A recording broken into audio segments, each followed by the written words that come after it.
Hey guys, and welcome to Redlily Cafe, our interview show here on Redlily Radio.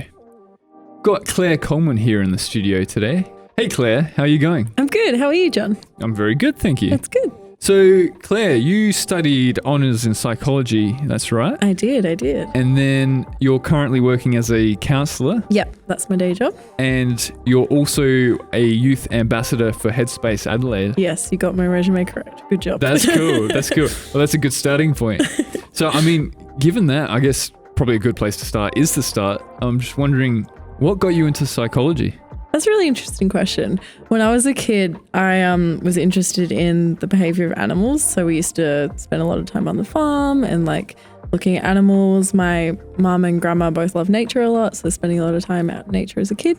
And so I was like, oh, animals are really interesting. So I thought I'd study zoology when I got older and, end up working in a zoo or something like that. I don't know. Yeah. Yeah. And then as you get older, you go through high school and then you start getting exposed to other worlds. And then I realized that psychology was a thing. And I was like, wow, humans are even more interesting than animals. So you started with animals and then you go, oh, humans exist. Humans are kind of animals too, right? Yeah. Yeah. And you can talk to them and get verbal feedback and get to know them a bit more that way. So yeah. So then I evolved over the years through high school to liking psychology, and then my school offered it as an elective as well. So I was lucky enough to do year 11 and 12 psychology, and I was like, yep, no, this is the stuff I'm interested in. And it was pretty clear cut from there then. Yeah, I kind of was lucky, I guess, in the sense of I was like, yep, no, this is what I want to do. Cool. Yeah, that's fantastic. Yeah.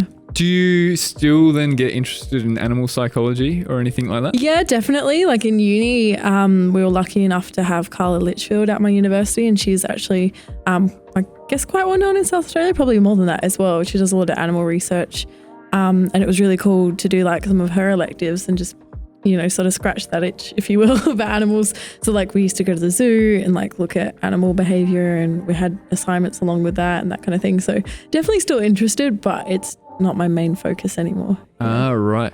Carla Litchfield. Now I'm just thinking back now to our listeners. So Claire and I actually went to the same university around the same time. Yeah. If I remember correctly, I sat in on one of those lectures. Oh, didn't I? You definitely did. That's right. Was that, what's her name? Carla Litchfield? Carla. Carla Litchfield. Yeah. I remember one of the lecturers was showing us a video about having humans in at the zoo. Yeah, was that her? Yeah, she did an experiment back. I believe it was her from memory. She definitely showed it to us. I think she was involved in it, and there were heaps of interviews. I think if you could Google it, humans at Adelaide Zoo, it would come up. Yeah. But I think it was a day. I can't fully remember the details, but they definitely had people stay in back before the Adelaide Zoo got revamped in the old, I think, gorilla enclosure or something along those lines. Yeah. And spend a day in there. I can't completely remember why they did that. It was a few years ago now. Yeah, it was definitely a good few years ago.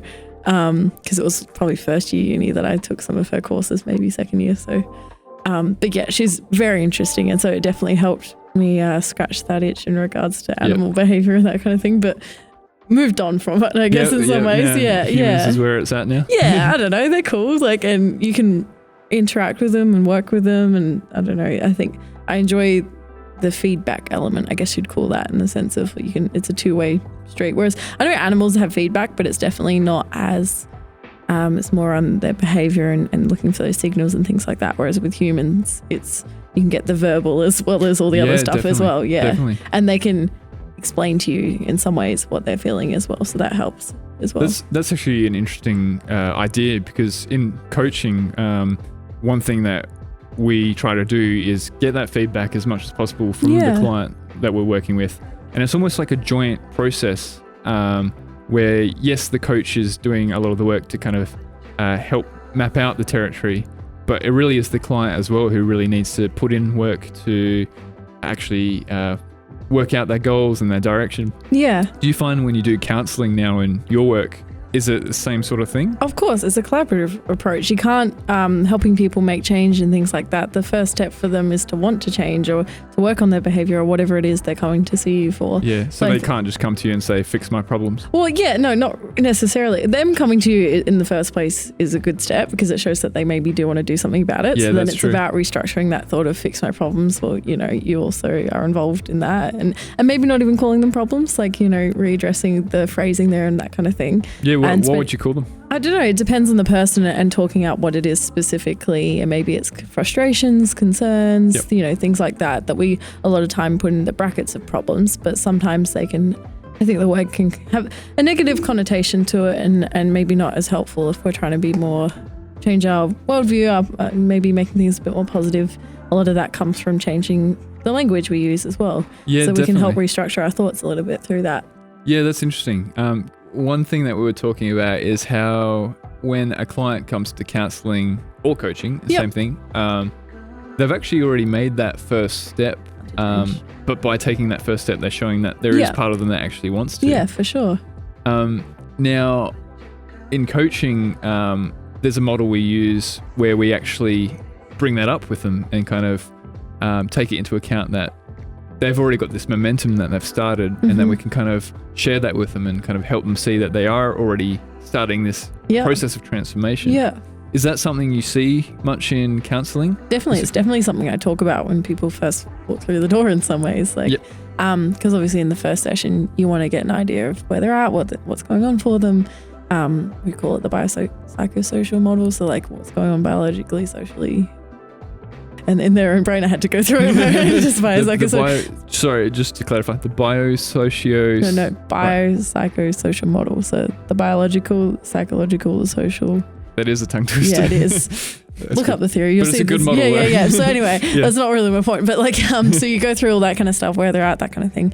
And then with the work I do, it's important about goal setting, or at least starting the concept of goal setting in the first session, like what they want to work on, what they want to strive towards, things. So coming back to that, acknowledging, you've walked into this door, you want to have these chats, like, is there something you want to work towards, or in other words, change? So it's definitely a discussion I have with clients as well. Yeah, that's cool. And I remember you mentioning something in the past called states of change. Yeah, it's something I sort of bring out, not always in the first session, maybe in the second session, because definitely first session can be a lot of overwhelming for both the client and self, in the sense of it's a lot of information to take on. You're understanding someone's story, where they come from. So it might be something you bring on in the second or third session. It's just about how we move through different stages of change when we're trying to make change, and how the things you can do at each step to help you make successful change, or how you can learn from when you maybe don't succeed from the first time or the second time, things like that. So in drug and alcohol counselling, we talk about it in the sense of like people wanting to reduce their use, things like that. So there's like the pre-contemplation stage, which most people have moved through already when they're in front of you. By the time they've asked for counselling. Yeah, because they've already contemplated that they want to make some change. Pre-contemplation is just more about, it's not really any want to change, and they're just kind of going through life doing their thing. And then contemplation is like, I want to change, but I'm not sure, maybe, that kind of thing. So then it's the preparation stage. So like someone's contemplated, cool, I do want to make a change.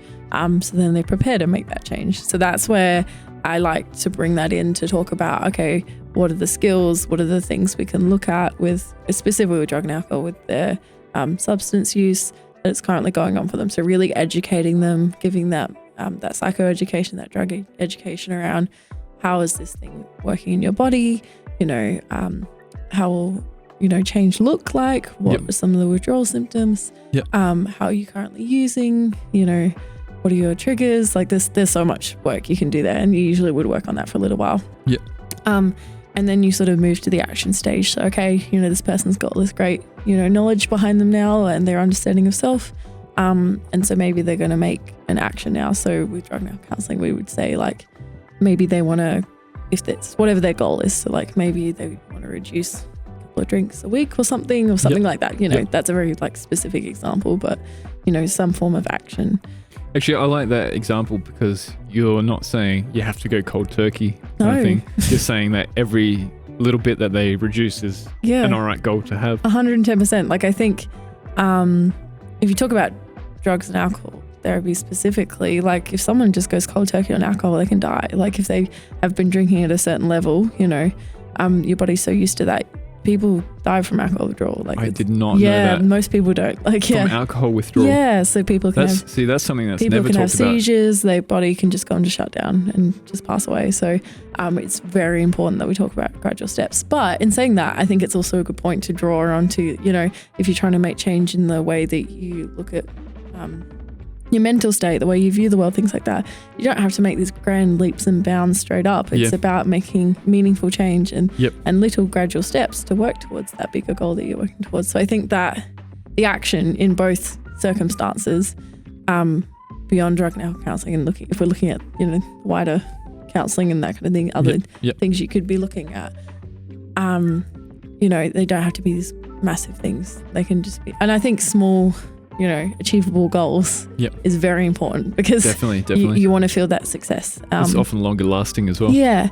And so like the next step is what we would talk about is like maintenance. So how do you maintain that change? So if it is that little goal, and you have achieved it, okay, how do you maintain that? And if you don't maintain it, we talk about like the relapse stage. So sometimes, it's like a little circle if you draw it out. Okay. And sometimes we talk about it as an upward spiral. So like, you know, change is hard. Like, you know, making that action, you know, there's lots of hurdles that come along the way, and you know, we can't perfectly plan for everything. So maybe you will have a relapse. So whether that's with your mental health or, and the way you're working on that, or whether that is with, you know, substance use. Is that an expectation that you almost bring up with clients, that expect that you may relapse a few times? And that's just part of the journey? Yeah, I think I don't know how, I wouldn't say expect that you will relapse. I'd probably phrase it a bit differently, but I'd be like, you know, it's a common part that would come with that psychoeducation or that drug education around, you know, it's part of the journey. A lot of people may relapse, you know, things like that. I love that, because I use the exact same words in coaching, I guess with failure and things like that. Yeah. You know, if you attempt something and fail, I try to reframe it so it's still a step forwards on your journey, rather than naturally it feels like a step backwards. Yeah. So it's that same thing. Yeah. So definitely when I'm showing people this model, it's this little diagram which I love, because it talks about it being it's an inner circle and there's these arrows, and it talks about it being an upward spiral. So you know, relapse is part of the circle, and you know, you sort of wind your way up with it, everyone if they do occur, you know. And so what you do is you then go back to sort of that preparation stage again, where you look at, okay, so we relapse this time, how do we prepare differently to make it a successful action the next time we go forward? So when you try and make change, learning what went on here. So like with substance use, it could be, I don't know, maybe they went to a friend's place and they didn't prep themselves about like peer pressure or something else, or even just having a substance in front of them. So how do we put things in place to help with that? Yeah, or definitely. Similarly, you went back to your family's house for Christmas, and you know, a statement was made about something, and it, you know, triggered you to sort of then sit in some negative thoughts for the next several weeks, and you didn't realize that spiraled you out, and maybe that was a bit of a relapse because you didn't prepare yourself for an external comment to sort of send you a certain way. Yeah. So I think I love that model so much when we talk about change, because I think it's a really great way to fully understand the journey of change and the different steps that we could break it down into to help us with wanting to change and to succeed in the goals that we're striving for. Yeah. Oh, I get so passionate about that stuff too, it's really cool. Yeah. It's interesting you were talking about like the example of someone who's has a drinking problem, and they go to a family dinner and someone makes a comment and it triggers them, and so then they go home and start drinking again. One thing that I look at in coaching as well is what we'd call the ripple effects of if you can help one individual kind of better their lives and find a way to be passionate about what they do or whatever, there's a possibility of that ripple effect rippling outwards, and you know, they then become a symbol to the people around them. Now I know for any client, unfortunately we can't see them often after we've finished working with them, and we can't see the direct effects it has. But do you believe that same thing would happen if you help someone with a drug addiction? Do you think that also then has those positive social effects? I would prefer to use the word like substance dependency or things like that, or substance misuse. Like, right. So drug addiction's not a good I mean, term some people to use? do it, but I just prefer it's a better because I think addiction sometimes has stigma attached to it these days, or negative connotations. Whereas if you talk about a dependency with a client, it's something that they can become not dependent on again. Yeah, I see what you mean. Like so a better phrase would be substance dependency. In my opinion. Yeah, that's cool. Maybe not everyone agrees on that, but yeah, that's what I like to use anyway. Yeah. No, that's good. It's good for people to be aware of that. Yeah. So this person has a substance dependency, and with you working with them, they're able to get off of that. Do you believe that has a positive effect on the people around them? Yeah. A positive social effect? Well, because I'm sure they were coming to me or a professional or whoever to start a journey of change, because it is probably having impacts on their life to begin with. So once you remove that dependency, or they not even remove it altogether, or they just get a better understanding of it at a better functional level, I'm sure that definitely has ripple effects. And it doesn't necessarily mean that people around them that may also be using stop using, but it might just be that they then have good reconnect with other relationships, or they may go back to work, or they may work on other things.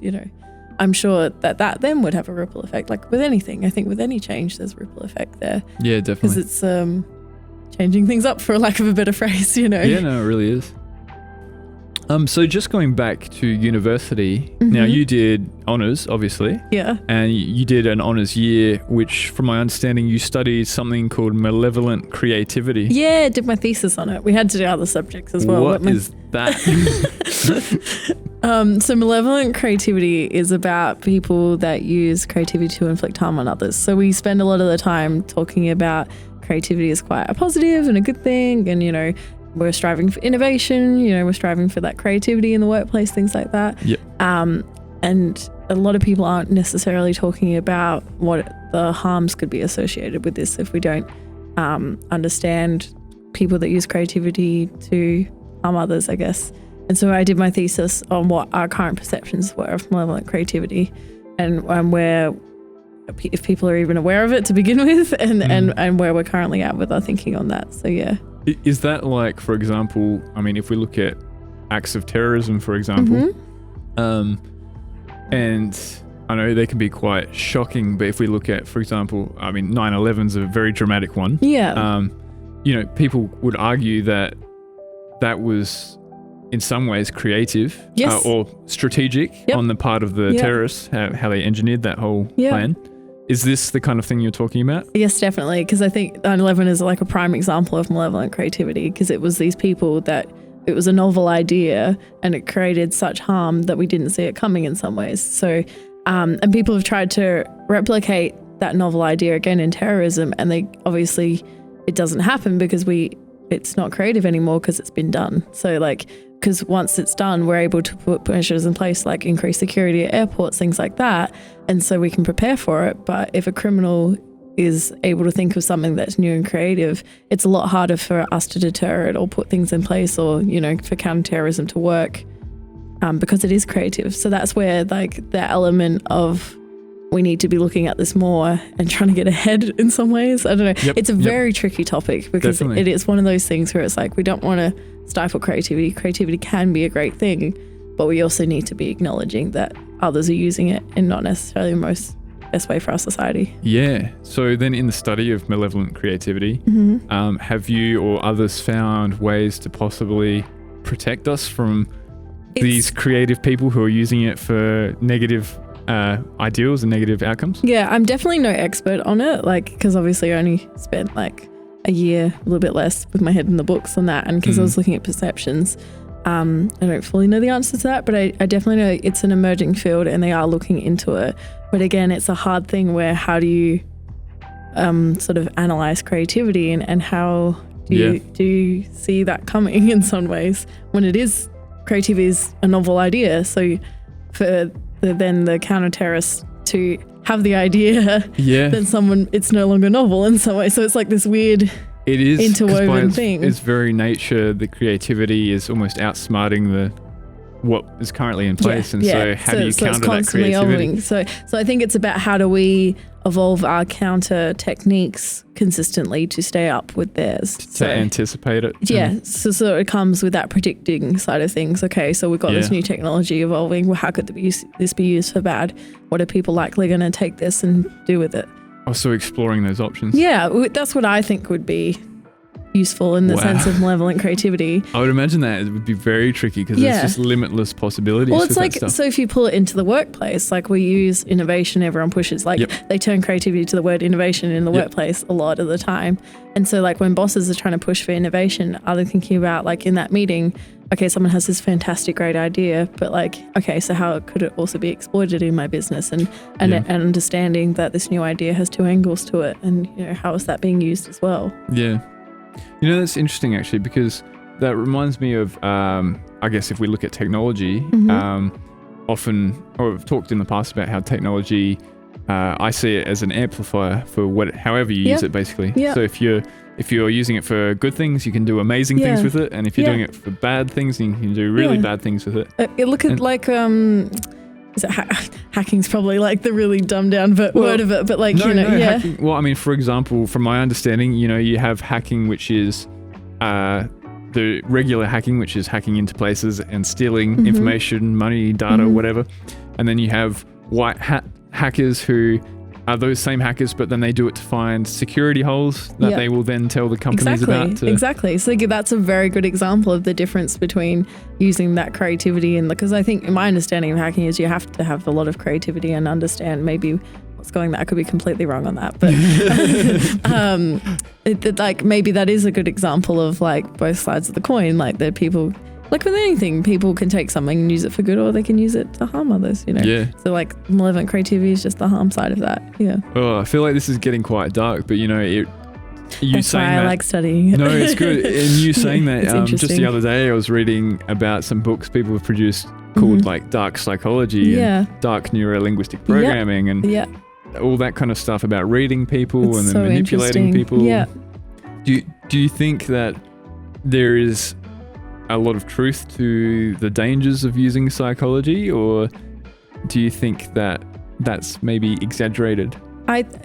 Define dangers of using psychology. So are you saying people thinking that like on that kind of thing, like once you understand kind of like manipulate how the human works? Then... I guess I know it's a vague question, but I guess some of the things I was reading, so some of these books tout themselves as once you understand this, you'll be able to manipulate people and read people completely. Yeah. Especially if we watch like TV shows like Lie to Me and The Mentalist and things like that. Yeah. You know, I know some people go into psychology hoping to get those superpowers, if you will. I don't think necessarily someone could ever get to that extent, right? Because I think at the end of the day, each person is unique. Each human being is unique. There's so many layers to psychology. Like, sure, you can understand the basics of how humans work, but even then, I don't think you can necessarily manipulate someone straight off the bat. Like, sure, they might use it like sales techniques, things like that. Like there's definitely psychology behind a lot of those things and some thought put behind it.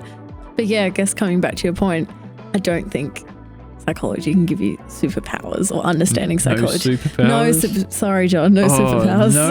All the little Marvel fanboys and fangirls out there. I definitely think it can help me understand human behavior more, maybe, but even then, human behavior is so complex and constantly learning every day from client interactions and things like that. You always take something new away from every day. So yeah, definitely. Yeah, I'm sure there's basics to like how we interact, maybe just as a society in general, but like it's different and like maybe it might be different in a Western society than it is to like a Asian society or an Eastern society, if you will. You know, it's different. Yeah, definitely. Yeah. Definitely the cultural differences can be massive in some cases. Yeah. And I remember reading about in cross-cultural psychology, one case with the big tsunami that happened on Boxing Day in Indonesia. I think it was Australia sent over some psychologists to help out there. Yeah. And part of our way of doing psychology is to help people uncover the past and stop repressing things. Yeah. And in a particular case, they had just been through a civil war that had killed a whole heap of their family and friends. Yeah. And in trying to uncover these repressed memories, they actually uncovered these even worse memories. Yeah. And it was this cultural thing where everyone in the culture had kind of repressed it together. Yeah. And in uncovering it, it actually created more damage than it did help the people. Yeah. So. And so do you think that was definitely because they came with their Western perspective, didn't fully understand the cultural things that were going on there? Yeah, and definitely. So even though they were trying to help, but it's like an example of how different cultures, there's different perspectives when it comes to psychology for sure. Yeah, definitely. And I guess that links to, in coaching and counselling and all that, I guess we're trained not to bring our own biases and our own values into what we think is best for people. Yeah. People either know what's best for them or they can discover what's best for them, and we're there just to facilitate the process. Of course. I definitely think no one can truly fully take away all their biases within a conversation, things like that, but you can try your hardest definitely not to like preach a viewpoint on someone, and be that facilitator for sure. Definitely. I'm just actually triggered by something you said earlier. Just made me think. I want to ask you, when you're counselling, I know, so you've been through studying psychology and you've learnt all the theory and everything like that. How much would you say intuition comes into it? And is it something that's kind of, do you think as you practice, as you counsel people more and more, do you gain a stronger intuition of, you don't have to think about looking for certain signs? And you know how like when you practice something, it gets more like second nature in some way. Like, my counseling beginning of the year versus now is not different, but in the sense I'm definitely more comfortable with it because like I don't have to like follow a theory structure in the back of my mind, making sure, touching on that kind of thing, or even having like some notes that I'll quickly go over before I go in or anything like that. Like it's definitely, I don't know, build more of a mind map in my brain and sort of just follow it as you go through the therapy session for sure. And I think that's only come from practice and that kind of thing. So when you say intuition, I definitely think there are things, because you might have seen a good amount of clients by now, and that comes with placement and all that kind of stuff as well that you do. Yeah, definitely. You get that practice, and the reason why they do it is because practice helps learning. And so I think which each challenging situation, as long as you like review those ones as you go through and that kind of stuff, I definitely think, I don't know if I'd call it intuition, but like, stuff like that. What would you call it then? I don't know. That's why I think the word intuition tripped me up before. Yeah, it was like, it means something different to everyone. Yeah. I guess in some automatic. Yeah, it's just an automatic process in some ways. When you learn a behavior and then like tying your shoes a second, like you'd think nothing of it now, but when you were a kid, you had to think really through it a lot and make sure you did the right step in here and pulled it so it came up perfectly. That kind of stuff. Yeah, I guess following some of those therapy structures or ideas and that kind of stuff, you get better at it as you do more of it. That kind of thing. So definitely, I definitely think I feel more comfortable in that space now than I did when I first started out. Yeah, that's cool. That's cool. It's probably especially good for anyone in the audience who wants to study psychology and is maybe a bit scared of doing it at first. I recommend volunteering because I did drug and alcohol counselling during my years at uni because I didn't get offered placement because I was an honest student. So obviously you prioritise research. Yeah. And can you tell us a little bit about the drug and alcohol? Yeah. So we used to I don't know if I can name drop it, but like used to do at this place. Yeah, at this place. Used to do counselling at Drug Arm, and I really liked the structure of it because it was one client to two counsellors, but the client was aware that we were students, kind of thing. So you would think that would be daunting and quite traditionally not okay in the sense of it's quite the power dynamic is unstable in that way because you're saying two counsellors in the room at the same time. Yeah. How did that work in practice? I really liked it because it would almost create this collaborative team approach to the situation. Because obviously we'd have a pep talk before going in, like, you know, about like, I guess pep talk's the wrong word, but like a planning session or, you know. Pep talk is the technical term. Yeah, it's definitely not. That's why I caught myself on that. I was like, that's not correct. Like a preparation time where you're like, cool, like this is the plan for today. Sounds good. You know, I might touch on this, you touch on that, see how we go. And we just flow it. And with some of that, it's, I really appreciated it because you might be in a room one day with someone that's a bit more skilled up than you are. Another day you might be the more skilled one, and so some days it forces. So you get swapped around? Yeah, of course. Yeah, no, you stay consistent with the client. So like your two counsellors to the client would always stay the same, so the client has consistency. Yeah. But who we were within the room with would change depending on who was there that day or whatever. And you found the clients felt okay with having two people? I think because they made aware that like it's a free service, so like as part of engaging with this service, like they get told this is how we run it, and if they don't want to engage, there's other referrals they can be given. So it's just the nature of how they used to do it. Yeah, that's interesting because I I know sometimes with counselling and stuff like that, it can be counterintuitive. Like, I would assume that people would feel less comfortable with 2 counsellors. But I would also assume that people don't feel comfortable with robot counsellors. Yeah. And I've also heard research that says that some people are more comfortable with AI-generated Really? counsellors. That's so interesting. Someone's told me about it, but yeah. Yeah, because what I liked about, like, I guess there was 3 in the room, is like I said before, it creates this team environment where it's like, okay, you came here with this concern and you want to work on this. Okay, so us as a team, like, how are we going to plan that out? Like, here's your homework, that kind of stuff. Like, come back, review. And it would be good because it's not only just my perspective, but it's also like my fellow colleague, I guess. Yeah, and definitely. then also the client's perspective. So you got these 3 different perspectives that play that help give a good several angles to a situation, and so it'd work really well with problem solving or that's fantastic. Yeah, so I thought it was actually really quite cool and unique because I haven't ever encountered that ever since then. Yeah, so I did nearly 2 years there, I reckon, during my undergrad. Yep. And so like that helped start being exposed to like counselling skills and that kind of stuff and how you do all that kind of work. Yep. Before I moved into Headspace and did a completely different role, but like so that sort of helped with that, what you're calling intuition, I guess, and that kind of thing. So I'm building some of those skills to begin with. Yeah. Oh, that's fantastic. Yeah. And it's all right for you to be a student at that stage.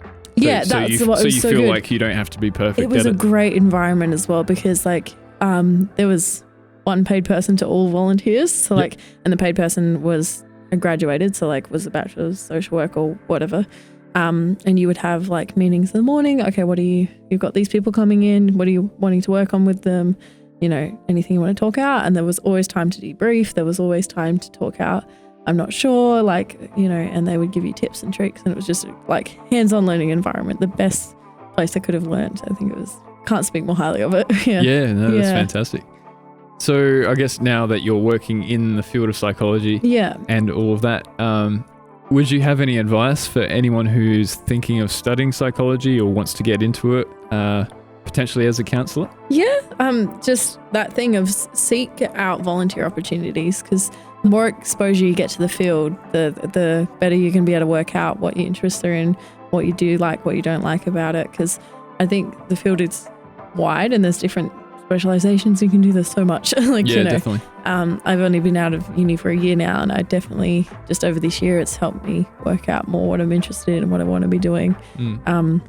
So just get as much and I like made sure to expose myself during my uni years to try and work it out, and even then you don't always get it right until you get out and actually truly start working to realize what you want to be spending your time doing, because you know full time is a lot of your days. So so I guess my main advice is that exposure, and also find your people, because I think having discussions, you know, like we would have or like other people would have, are very important to your learning and critical thinking and involving all of that. So you know, unis have study groups. I've, you know, just joined random study groups that they had, and then also found my people through that and just had those conversations are important. Yeah, actually, and that's another interesting point, is that kind of that social dynamic, that having that social support system. It's something that's so important that I mean, me personally, I find it's missed out on a lot in coaching, in self-help, and possibly even psychology. It's very individual focused, which is good in some levels, but then it does miss out, I guess, the power of having, you know, almost like your own little tribe or something like that. And then also like in, I guess not, I want to say the real world, but you know, in the you can say the real world, in the health sector or whatever, you know, you might be working with physiotherapists, occupational therapists, other people that aren't just trained in psychology or social work or things like that. And so having those skills to be able to have critical thinking chats and stuff like that you might have developed through your tribe. You know, your tribe might be different when you get out into the workplace, where it's a team full of different people with different ideas, and it's so cool coming together to, you know, to work with the client's needs for the best for them, and having that team discussion about, you know, steps and towards that. Yeah, definitely. Yeah. Have you heard that idea that was it a problem shared is a problem halved? Oh yeah, whatever it is? Yeah, I've heard of that. Do you think, is there any known psychology that you know about that's about sharing your problems with like friend groups and things like that? And not that I can think of off the top of my head. There's got to be theory behind it, you know, for sure. Like if that saying exists, but it's that concept of talking about things and opening up to others, immediately helps a lot of people, because then you're not just the only one going through it. You can talk it out, bounce ideas off of people, even just letting people know I'm not okay. Like, I think that comes with that saying, in the sense of once you bring others in on the fact that you want some assistance and that kind of stuff, it can help alleviate some of those feelings that people are going on, or at least realize that they can do something about it in some ways. Yeah. So I guess coming off the back of that, I know that you're looking into studying social work now. He's going to life coach me now, aren't you? No. Yeah. Yes. Don't worry, I can life coach you off the air. That's fine. Yeah. But is that, to me, my understanding of social work is it is more community based. Yep. It does have kind of that wider scope as how can we create these communities and stuff. Yeah. Is that what got you interested in it? Well, for me, it was definitely this year of being out of uni was about working out where I wanted to go next. So it was either going to be a Master of Psychology, like the clinical side, or if it was going to be a Master of Social Work. Yeah. And I think having exposure to like a wide caseload with different variations of concerns and things they wanted to work on, and different socioeconomic status and things like that, made me realize I had a real passion for advocacy work. So helping people give a voice that maybe couldn't have one themselves or don't have the ability to. And so social work, I think, is going to give me that body of knowledge, and also, you know, the piece of paper to give me the title is like half the thing, I guess, in some ways, and that registration with the right body. And like, not saying you can't get that advocacy work and things like that through clinical, but I definitely think my passion is through the social work side of things. Like clinical work, like you're not always in a room with a person working one-on-one and things like that. Like psychologists can do heaps of things, but the training is definitely like that, if that makes sense. So I couldn't see myself doing another 2 years of quite high intensity research and clinical work and things like that. I'm sure it'd be a great learning experience and like incredible knowledge, and it probably would have been a fantastic journey to go on. But I just decided for now that, you know, social work was where I wanted to go, and that's where I'm going. Yeah. And so I think I have a passion about, you know, youth and where they're at in lives, and especially disadvantaged youth and youth that sort of slip through the cracks. So a lot of the work I do with people that are on certain welfare payment. And so there is a lot of not a lot, but like there are some young people that end up on it that are like 16, 17, 18 that are homeless and they don't have anywhere to go, and they've sort of fallen through the cracks in the welfare system in regards to guardianship and all that kind of thing. So I definitely have a passion with looking at, you know, helping house young people and helping them sort of set themselves up to succeed in life, because I think those are such critical years, you know, 18 to 25, having stable housing, having the access to education, having access to working, whatever they want to be doing, looking at where they want to go for the future, and giving that space to dedicate time towards it, rather than just trying to survive day to day, which is a lot of what a lot of them are having to do. Help them with that long term. Yeah. Plan. So like setting something up in the future where they have a space, whether that's a living environment or whether it's just a working or a space they can go where they can know that, you know, this is a supportive, safe environment, you know, there's food, the shelter, basic needs, right? Like these kids, well, not kids, sorry, I should say young people, if they're not even just hitting their basic needs, how like they struggle to succeed. And you can see it, they want to, they have all these passions, but without ticking those first basic needs off, then they struggle to succeed. So I want to advocate and help to work on towards that. We're talking about Maslow's hierarchy of needs here. We sure are. I love a good Maslow. Yeah, that's good. I think because I get exposed to a lot of homelessness at the moment during my job, that you see Maslow's hierarchy needs in prime example. Like even the people that try to, if they're still homeless, and try to get a job and things like that, it's really hard because, like, say you go work 9 to 5 and then you need to find a place to shower, you need to find a place to wash your clothes for the next day, you need to eat, you need to make lunch, I guess, you know, trying to set all that stuff up. Because then even if you try and find a place to rent, it's really hard to in Adelaide with sense of the prices. If you're only a young person that's working a casual job. B, you might not have any rental history. There's so many barriers that are getting in the way of some people, young people getting housing, that it's quite frustrating their behalf. And even me being on the other side of the table, it's like, I want to help you. And there are resources. There's places like Hyper helping young people achieve, and they've got housing options, and Salvation Army have housing options, things like that. So we're trying, but there's just you know, there could be more done, and they could have more workers and more people that are passionate about it. So I guess I want to join that team of trying to work towards that. Yeah, that's really interesting. Yeah. And you're saying that it's partly your experience as a counsellor that's exposed you to this whole world. I definitely think this year with my caseload working with people that are on a certain welfare payment, the caseload was wide and varied, you know. Yeah. Had people that were like 17, 16 all the way up to in their 60s. So, and some homeless, some stable housing, some, you know, looking at drug and alcohol concerns, some looking at family concerns, relationship breakdowns. Yeah. I saw a lot.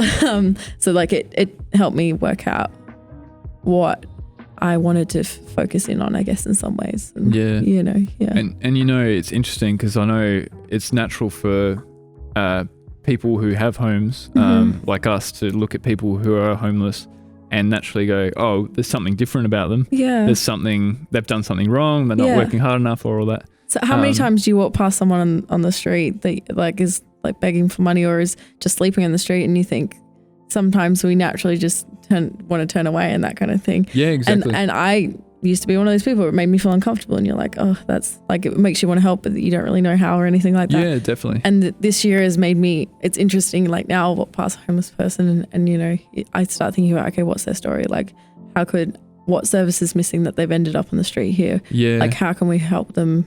How can we set up things to help them? Because like, it'd be all well and good if I just walked up, gave them some money and, you know, that kind of thing. I think I'm thinking more big picture these days rather than just the immediate support that I could give, which is what I was doing more this year, that immediate support side of things. Definitely. I know, because I have a friend who was homeless for a couple of years. Yeah. And I know before that they had quite a successful business. Yeah. And they just had an unfortunate domino effect of circumstances that had nothing to do with their actions. Exactly. And it ended up causing, you know, a huge emotional stress, which ultimately ended up with them being on the street. Yeah. And luckily they're out of that situation now. Yeah. But they were telling me that they even know they met other people in who were homeless who came from, you know, high class society. Yeah. And also had, you know, terrible things happen in their life. Yeah. One lady had a husband who was murdered. Yeah. Wow. And just the emotional impact of that. Exactly. And she wasn't able to get the help she needed for it. She ended up homeless. Yeah. And so exactly. Yeah. It really does change your perspective, you know. 110%. It's not lazy people. Nope. And from personal experience, I think that, you know, part of the issue is that when you see people on the street begging for money, you don't know their backstory. Yeah. It's really hard to gauge, you know. If I give money to this one person, you know, how will they use it? Yeah.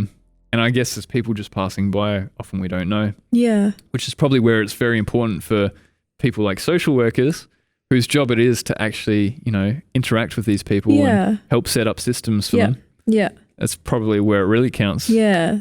So I definitely think that's why I'm thinking bigger picture these days. Like I have a passion for those people that are sleeping rough and wanting to help them. And like I probably will go ground level for a couple of years and work on that side of things, but definitely think long term, I want to look at the way we're structuring our homelessness services and what we could be doing better. Because I think funding is always the big problem in that kind of world. Where a lot of places are always underfunded or you know, just trying to make ends meet, doing the best they can. Like I was saying before, there's some great services out there already. Like they're doing the best they can. But unfortunately, there's more people becoming homeless every day, and it's definitely, I think, an emerging problem that we're unfortunately starting to face and have been facing, you know. As in what, the trend is rising, I think so. I don't know the stats, but it feels like it is, and maybe it's just because I'm exposed to it at work. It just feels like the caseload is getting more and more people that have got unstable housing, couch surfing, you know, maybe not necessarily living on the street, which we necessarily always put as a visual for someone who's homeless, but you know, that couch surfing, not knowing where their next... That's the tip of the iceberg that we see. It's like that thing of these people that don't know where their next place to sleep is going to be, or trying to message friends to try and get somewhere to sleep and things like that, you know, not having that stable housing, that security that they can then have to help them succeed, for sure. Yeah. Far out. Yeah. It's an interesting one, isn't it? Yeah. Oh, it is. It is. And look, and I see the same thing in coaching, like not the exact same thing, but that whole thing of the person's environment how that is also very important. Yeah. And so I guess, so a few podcast episodes ago, I did one called Wider Than Myself, which was basically looking at, looking at like finding your tribe and integrating with other people, but also like your wider environment. Yeah. And how like I see a lot of coaches and a lot of like self-help gurus and stuff talking about just make your decision, follow your dreams, and it'll all be good. Yeah. But rarely talk about find a good environment for you, and develop supportive networks and reinforcement systems and all this kind of stuff. Yeah. I think like passion and drive definitely comes into and like goal setting and things like that, you know, having these people that are passionate and want to work towards something goes a long way. I definitely think it does, but you're right, environment comes back to it as well. So like when we talk about the people that do try and work when they are facing housing instability, and I'm not saying like this is a blanket statement across for everyone, like it's probably different for different people, but from my experiences and what I've seen, you know, it's a lot harder to succeed that way.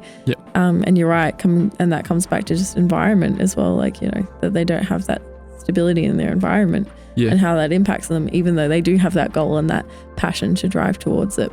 You're right, that environment comes back into play, and I think it's something which we'll be focusing on as well. Yeah, definitely.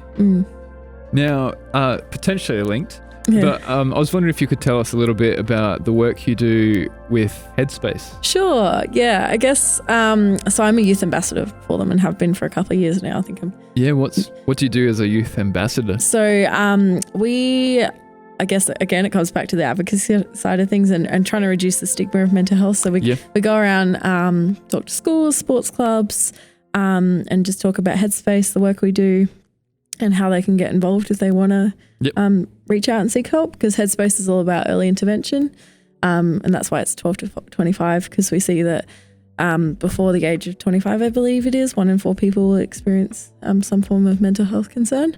So the concept being that, you know, just spreading the word about Headspace and all the great work that they do and how people can get involved. So we go to events, give a lot of talks about that, and how like some simple things that people can do to help keep their headspace healthy. Any tips? Oh, I don't know. So what are your self-care strategies, John? Like mine personally? What are you... Okay, I've been put on the spot here. Put you on the spot, you know? Like, my personal... Is it something you think about? I think about it a lot, although to put it into specific words, I definitely make sure I take time out for myself to kind of think through, reevaluate, replan what I'm doing in my life. And obviously in coaching, like I do this with clients, so I do it for myself as well. I make sure that I use all the same techniques on myself. Do you have hobbies? Do you make time for yourself? Yeah, definitely. Like So I play basketball for physical fitness and social. So that's what we would call a tip for a healthy headspace, is to make sure that you're not letting basketball slip out of your life when it gets busy and things like that. So making sure you're keeping it a priority. Yeah, working out what keeps your headspace healthy, and making sure that you continue to do that. Because sometimes when you know, you're facing a rough time, or, you know, we all go through rough patches, all of that stuff slips off just because, you know, you're not in the best headspace. So making sure that you still make those things a priority and know what they are for yourself as well. You know, it's half the battle, if you will. I don't know. Just working out what they are is the first step in working towards that. So that's a little bit about what we do. The other thing that we started evolving at Headspace Adelaide is we do little welcome sessions. So like when people first come to the centre, you meet one of our youth ambassadors.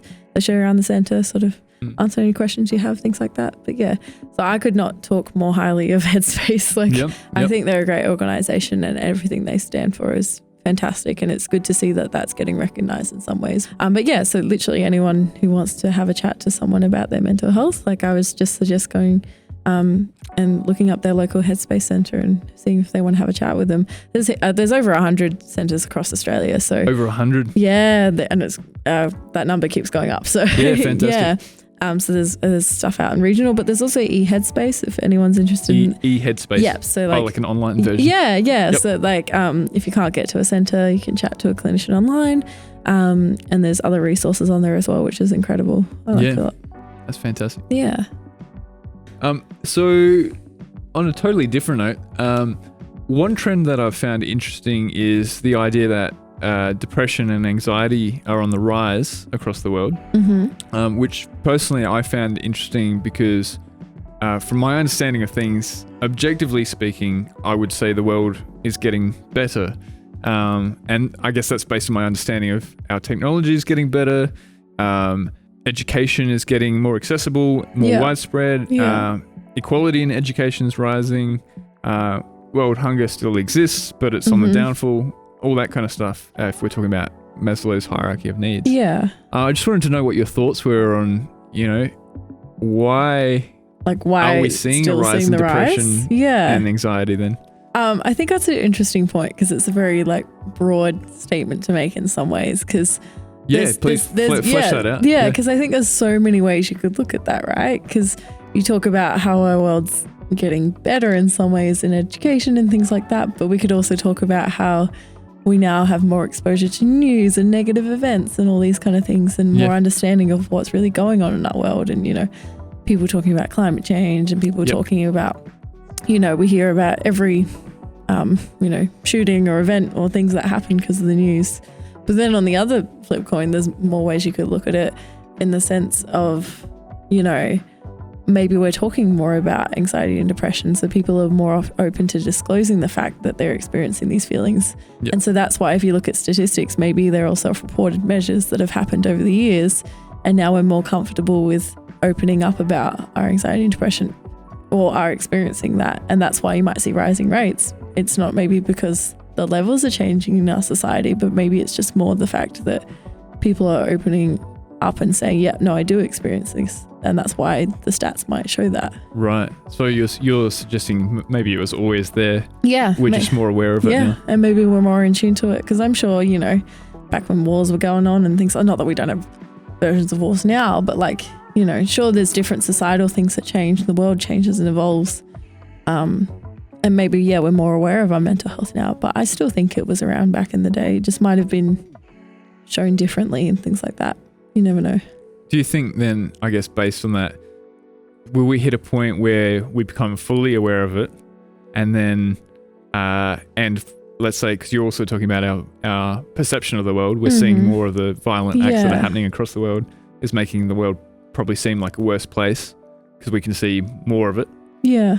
Do you think we're going to hit this point where it kind of caps out and then anxiety and depression will start falling as we're treating it? I'm not sure. I don't know if that's something I can necessarily predict because you can make the argument of obviously psychology, maybe not a young science these days, but it's still evolving, in the sense of its field and the skills and things we have to help assist people that are experiencing these things in a way that's not beneficial to their lives. And so maybe we'll get to a point where we get really good at helping people with that kind of stuff and it maybe does reduce the rates, but then you never know what's going to go on in society and all that kind of thing. Would you say that we're better at dealing with depression and anxiety now than we were 30 years ago? Yeah, I definitely think even just reducing the stigma is one of the first steps. So the fact that more people are willing to be like, I go talk to someone, I go get help, is I think one of the first hurdles. So I would say we're getting better at it just because purely we're reducing the stigma. I mean, we're here talking about it. Yeah, well, that's true. That's true. Maybe 30 years ago, the field wouldn't have been so big, things like that. I definitely think it's an emerging and continuing to develop field. So, yeah. I think so. I guess we're talking about measuring these elements of psychology. Oh, yeah. And love to get some stats chat. Yeah, well, so I know that you're very much into stats. Yeah. Now, this is something that interests me. So, stats you would say are based on quantitative data. Could also be qualitative. So quantitative is numbers, so turning things into numbers. Yep. And qualitative data is more about words. So in psychology, you can do qualitative studies, so get people to write answers to a question or whatever. Then you can code themes in that and look for commonalities across all the different phrases. And you can turn that into statistics, can you? Yeah, there's software on that. Yeah, that is statistics. Fantastic. That's statistics to begin with because that's data. You got answers and then you can code it and you can draw meaningful conclusions from it. Is there a level of subjectivity of the researcher when you're dealing with qualitative data? Oh, we could dive deep into that hole if you want. Please do. I think anyone could Google that and fall down a Google hole quickly. I personally haven't done any specifically qualitative studies, so I'm not completely sure on the software, but I've had friends use it that you can code words and things to look for it. And yeah, you got to put the reasoning behind why you're looking for what you're looking for in the structure. And, you know, it's science. Of course, they have more the structure to it and things like that. Yep. So I think it's definitely a valid field for sure. And it's what we call rich data, because like you can find a theme in it and then go back to the like the specific participant's answer and read all the context behind what they were saying and things like that. So whereas if you just get someone to put a 1 on a scale or a number on a scale, it's hard to really understand what they were thinking through. Right, and the reason for doing and the reason why they picked that number specifically. Yeah. Whereas with qualitative data, you get a bit more understanding behind that. Actually, you know, that's a great example because I did a virtual reality study recently, and as part of that, I had to wear a watch that monitored my heartbeat. Yeah. And the whole study was about doing this meditative exercise, which is meant to calm you down and calm your heart rate. Yeah. Now, when I put on the virtual reality headset, I got so excited about the technology. I'm pretty sure my heart rate spiked. Yeah. So, and they didn't have anywhere on the study for me to write that. So I told the researcher afterwards to take note. And I think they did. So. And stuff like that, researchers would talk about, and there's their discussion parts of their reports and things like that too. You know, like, fantastic. That comes all into, you know, research in that regard, like understanding why you got the answers maybe you did and talking about it and drawing out those ideas. Maybe you were an outlier where you were really high, you know, or you were on the higher end, and why were these people grouped up here or something like that? You know, it could have been a discussion point that they brought out and something they may be controlled for in the future. Yeah, okay, that's cool. Because I know that is one fear amongst some people with, they talk about psychology trying hard, I'm paraphrasing here, trying hard to be like a hard science, dealing too much with numbers, and some people get worried that it loses its human touch, let's call it. Now, I know that's a very vague way of putting it, but I guess what you're saying is that you respect qualitative data and you respect, you know, the words that people use and all that. And so we're not losing any of that. No, I think there's pros and cons to different ways that psychology research is done. Like there's so much out there on that. And it is hard when you talk about putting, I guess it's not something you can see specifically or measure specifically. Like we're trying really hard too. And like even in my research that I did in my thesis, I had to create a survey and things like that could then pull meaningful numbers out that I could then analyze and then, you know, sort of create a model from to then talk about what our perceptions were of malevolent creativity. And so you think about that, like putting our perceptions to numbers to then talk about, you know, you could see why people would question that a bit. But I guess it feels unnatural. Yeah, right? Yeah. I don't know. It depends on the research you're doing. It's like such a broad question. Oh, it is. Yeah. And I know, you know, people's fears of it don't necessarily make it less valuable or anything. So that's pretty much all we've got time for today, unfortunately. It's all good. I was just wondering if there was any resources or anything that you wanted to plug. Nothing in particular, but, you know, Headspace is always fantastic. Headspace? Yeah. What's the best way for people to check out Headspace? If you just Google Headspace, they have a website that they can go to and find their local centre that they want to access. And also eHeadspace to get a bit more information about, you know, maybe your own mental health journey and things like that. But otherwise, I think just more specifically, just encouraging everyone to maybe take some time to have a better idea and ask themselves how their mental health actually is. Because, you know, sometimes we just get through the motions of life and forget to check in on ourselves. Yeah, so definitely. I think, and if you do want to look more into that, you know, Google's a great resource. Yeah, that's true. That's true. To find services near you. Yeah. Well, that is a lot of great information, Claire. Thank you very much for coming on the show. Thanks for having me, John. I've enjoyed it. So we'll put the links to Headspace and some of those other things in the description that you guys can check out. Otherwise, you guys have a great week, and we'll see you next week. See ya.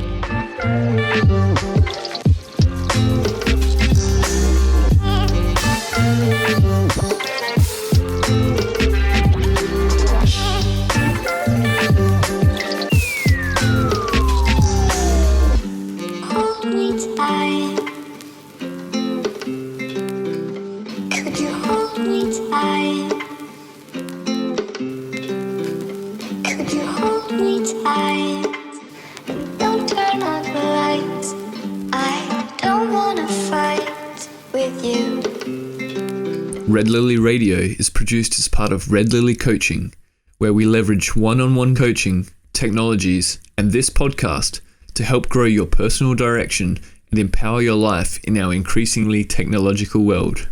For more information, visit www.redlilycoaching.com.